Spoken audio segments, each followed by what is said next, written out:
బలగం సినిమాతో దర్శకుడిగా మారి తొలి ప్రయత్నంలోనే సూపర్ హిట్ కొట్టి బలగం వేణుగా గుర్తింపు తెచ్చుకున్నాడు కమెడియన్ వేణు ఎల్లంతి. 2023లో విడుదలైన బలగం సినిమా ప్రశంసలతో పాటు కాసుల వర్షాన్ని కురిపించింది. వేణు ఈ చిత్రానికి గాను జాతీయ అవార్డు సైతం అందుకున్నాడు. ఇది ఇలా ఉండగా ఈ సినిమా రిలీజ్ అయి చాలా కాలం అవుతున్నా కూడా మరొక సినిమా పట్టాలెక్కించలేదు ఈ డైరెక్టర్. బలగం సినిమాను నిర్మించిన దిల్ రాజు బ్యానర్లోనే తన రెండో సినిమా చేయాల్సి ఉంది. నాని హీరోగా సినిమా ప్లాన్ చేశారు, కానీ కుదరలేదు. ఫైనల్గా ఈ కథ అటు ఇటు తిరిగి యంగ్ హీరో నితిన్ దగ్గరకు వచ్చిందట. పలు మార్పులతో మొత్తానికి ఈ సినిమా అక్కడ ఓకే అయింది.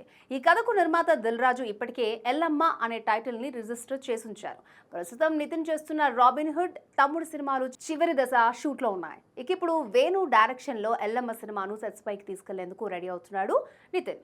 కాగా ఈ సినిమాను ఫెబ్ ఎండింగ్ లేదా మార్చ్లో లాంఛనంగా ప్రారంభించడానికి ముహూర్తం ఫిక్స్ చేసినట్టుగా తెలుస్తోంది. ఏప్రిల్ లేదా మే నుండి షూటింగ్ మొదలు కానుంది. నితిన్ను సరికొత్తగా చూపించేందుకు కొత్త మేక్ ఓవర్ ట్రై చేస్తున్నాడు డైరెక్టర్. దాదాపు 2 ఏళ్లుగా ఈ స్టోరీ మీద కసరత్తు చేస్తున్న వేణు ఈ సినిమాతో నితిన్కు ఎంత పెద్ద హిట్ ఇస్తాడో చూడాలి.